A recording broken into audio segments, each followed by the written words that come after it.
요란하게 천둥이 치고 비가 내리는 새벽 나오시기 많이 힘드셨죠?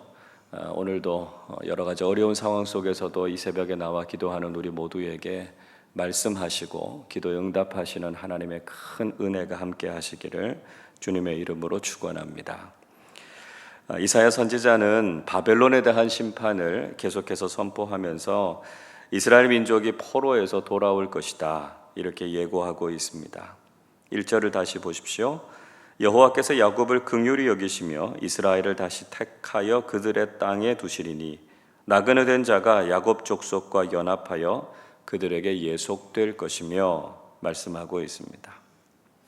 하나님께서 야곱 즉 이스라엘을 긍휼히 여기시겠다 이렇게 말씀하고 계시죠.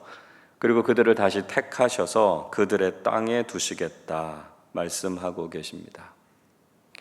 비록 죄악으로 인해서 포로가 되는 하나님의 심판을 받게 되지만 결국은 하나님께서 다시 그들을 불쌍히 여기셔서 본토로 돌아오게 하시겠다라고 하는 것입니다. 그리고 이제는 그 처지가 바뀌게 될 것이다 이렇게 말씀하시죠. 2절을 보십시오. 민족들이 그들을 데리고 그들의 본토에 돌아오리니 이스라엘 족속이 여호와의 땅에서 그들을 얻어 노비로 삼겠고 전에 자기를 사로잡던 자들을 사로잡고 자기를 압제하던 자들을 주관하리라 말씀하고 있습니다. 이 말씀은 이스라엘이 본토로 귀환할 때 여러 민족들과 함께 돌아오게 될 것이다 라고 하는 말씀입니다. 그리고 이스라엘로 돌아와서 다른 민족들을 노비로 삼게 될 것이다 이렇게 예언하고 있습니다.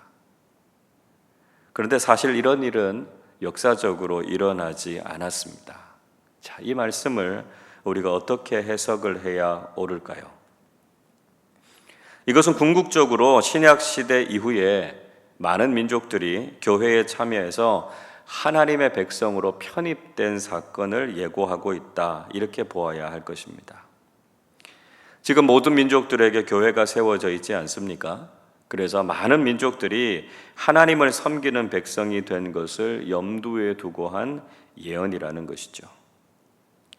또 이스라엘은 자신들을 사로잡고 압제하던 자들을 주관하게 될 것이다 이렇게 말씀하고 있습니다. 이것도 역시 문자 그대로 역사 속에서 이루어지지 않았습니다. 이 말씀은 영적인 측면에서 이스라엘의 지위가 격상됐다라고 하는 것을 보여주고 있습니다. 하나님께서 당신의 백성들을 모든 민족들 가운데 영광스럽게 하실 것이다 라고 하는 회복과 번영의 상징을 보여주고 있는 것이죠. 우리 하나님께서는 죄악된 우리를 용서하시고 회복의 은혜를 주십니다. 비록 우리가 죄로 인해서 하나님의 심판을 받게 되지만 하나님께서는 우리를 긍휼히 여기시고 영광을 회복시켜 주시는 분이시라는 것이죠. 이 말씀은 어려움 가운데 있는 우리 한국교회에 큰 소망이 됩니다. 지금 한국교회는 허물과 죄로 인해서 큰 어려움 가운데 있습니다. 그러나 하나님께서 교회를 긍휼히 여기시고 교회의 영광을 회복하게 하실 줄로 믿습니다. 우리는 다시 한번 하나님 안에서 새로워져서 지금의 상황을 역전시키고 영광스러운 교회의 위상을 회복할 수 있도록 기도하실 수 있기를 바랍니다. 그에 비해서 이사야 선지자는 바벨론 왕에 대해서는 심판을 선언하고 있습니다. 3절 보시면 앞에서 살펴본 것처럼 하나님께서 이스라엘 백성들을 향해서는 슬픔과 곤고 또 고역에서 벗어나서 안식을 누리게 하시겠다 말씀하셨습니다. 동시에 4절에서는 바벨론 왕에 대해서 노래를 지어 부르라 이렇게 말씀하고 계십니다. 어떤 노래를 부르게 하셨습니까? 하나님께서 그들의 교만을 꺾으시고 심판하신다 하는 노래였습니다. 5절 말씀에서는 하나님께서 악인의 몽둥이와 통치자의 귀를 꺾으셨다고 말씀하지요. 6절에서는 그들이 여러 민족과 열방을 치고 억압할 때 막을 자가 없었지만 지금은 온 땅이 조용하고 평온하다 이야기하고 있죠.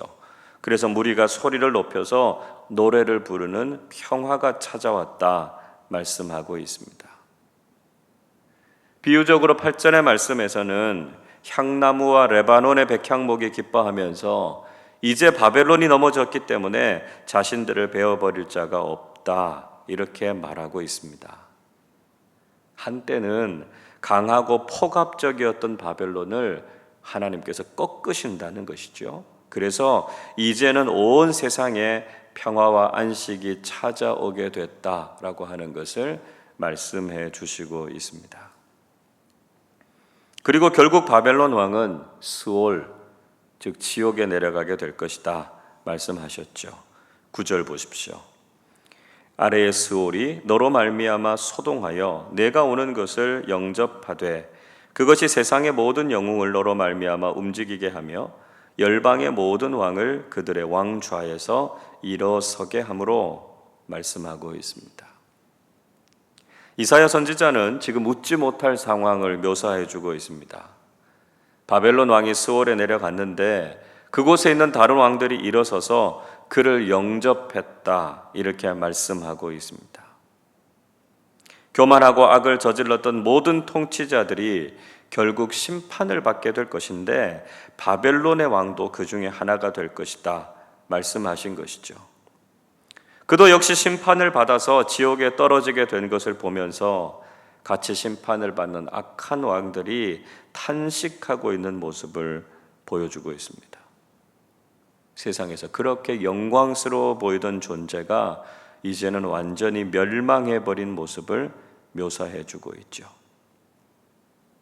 12절도 같은 말씀하고 있습니다. 12절 말씀 우리 같이 한번 읽어보겠습니다. 너 아침의 아들 계명성이여 어찌 그리 하늘에서 떨어졌으며 너 열국을 엎은 자여 어찌 그리 땅에 찍혔는고. 가장 밝게 빛나던 별, 아침의 아들 계명성이라고 불리던 존재가 멸망의 나락으로 추락해버릴 것이다 하는 것을 분명히 보여주고 있죠. 바벨론이 이렇게 심판을 받게 될 것이다 말씀하고 있습니다. 바벨론 왕이 이렇게 철저하게 심판을 받은 이유가 무엇입니까? 그 이유는 바로 그가 가지고 있었던 교만 때문이었습니다. 13절 14절 보시죠. 내가 내 마음에 이르기를 내가 하늘에 올라 하나님의 뭇별 위에 내 자리를 높이리라. 내가 북극 지폐의 산 위에 앉으리라. 가장 높은 구름에 올라가 지극히 높은 자와 같아지리라 하는도다. 바벨론 왕이 스스로 생각하기를 자신이 하늘에 올라가서 하나님의 자리에 앉겠다 이렇게 자신을 높이고 있습니다. 가장 높은 구름에 올라가서 지극히 높은 자, 즉 하나님과 같아지려고 하고 있다는 것이죠. 자, 이런 모습은 창세기 3장에서 사탄이 인간을 유혹하던 말과 동일하지 않습니까? 창세기 3장 5절이 이렇게 말씀합니다. 너희가 그것을 먹는 날에는 너희 눈이 밝아져 하나님과 같이 되어 선악을 알 줄 하나님이 아심이니라 이야기하고 있습니다. 사탄은 이렇게 지금도 우리를 교만하게 하고 하나님과 같은 위치에 서도록 유혹하고 있습니다. 그러니까 이 바벨론은 근본적으로 바로 교만해져서 스스로 타락한 천사인 사탄이라는 것을 알 수 있죠. 하나님께서 바로 이런 사탄과 악한 세력들을 반드시 심판하신다라고 하는 것입니다. 15절부터 20절까지는 바벨론 왕의 완전한 몰락에 대해서 말씀하시고 있습니다. 그렇게 자신을 높였던 바벨론이 스올, 곧 구덩이의 맨 밑에 떨어짐을 당하게 될 것이다 말씀하셨습니다. 온 세계를 황무하게 하고 사로잡힌 자들을 돌려보내지 않았던 그였는데 이제는 자신이 집으로 돌아가지 못하고 죽게 될 것이다 말씀하셨습니다. 결국은 그가 비참한 최후를 맞게 될 것이다 예고하고 계시죠. 20절 보십시오.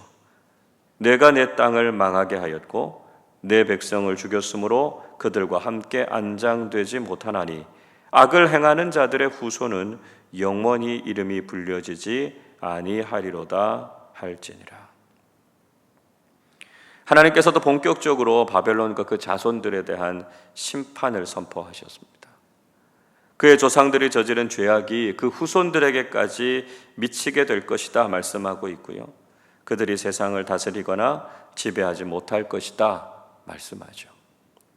결국은 하나님께서 그들을 완전히 멸하시겠다 말씀하고 계십니다. 22절 말씀 같이 읽어보겠습니다. 만군의 여호와께서 말씀하시되 내가 일어나 그들을 쳐서 이름과 남은 자와 아들과 후손을 바벨론에서 끊으리라. 나 여호와의 말이니라.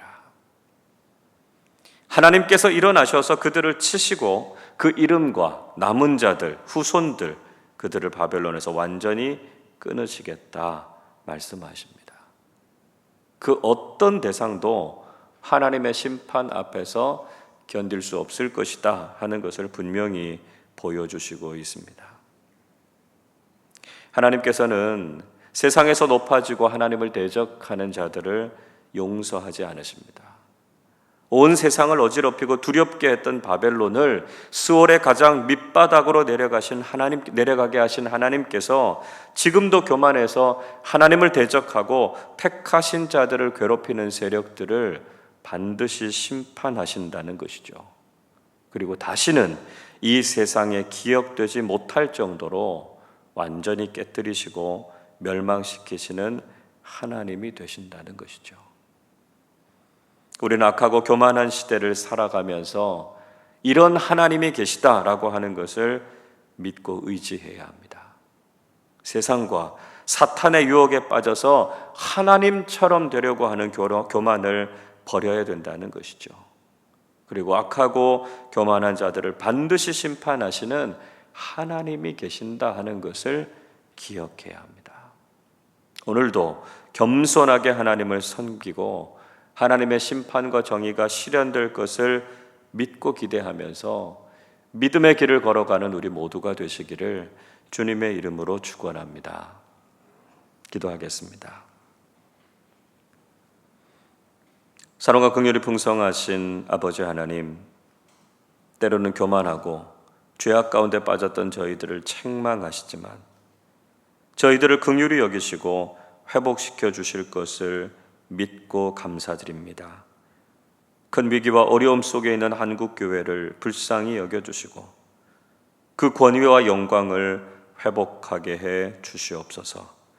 그래서 다시 하나님을 찬양하고 맡겨주신 영혼 구원의 귀한 사명을 잘 감당하게 해 주시옵소서. 그렇게 세상을 어지럽히고 위협했던 바벨론을 스올의 밑바닥에 떨어지게 하신 것처럼 사탄과 악한 세력들을 하나님께서 심판하실 것을 믿습니다. 저희들이 낙심하지 않고 바르고 의로운 길을 걸어가게 하시고 지금도 살아계셔서 모든 것을 다스리시고 심판하시는 하나님의 선한 손길을 경험하게 해 주시옵소서. 오늘도 말씀에 순종하며 하루를 시작하는 교우들의 삶 속에 하나님의 은총과 사랑을 더해 주셔서 평안하고 복된 삶 살게 하여 주옵소서. 감사드리며 우리 주님 예수 그리스도의 이름으로 기도하옵나이다. 아멘.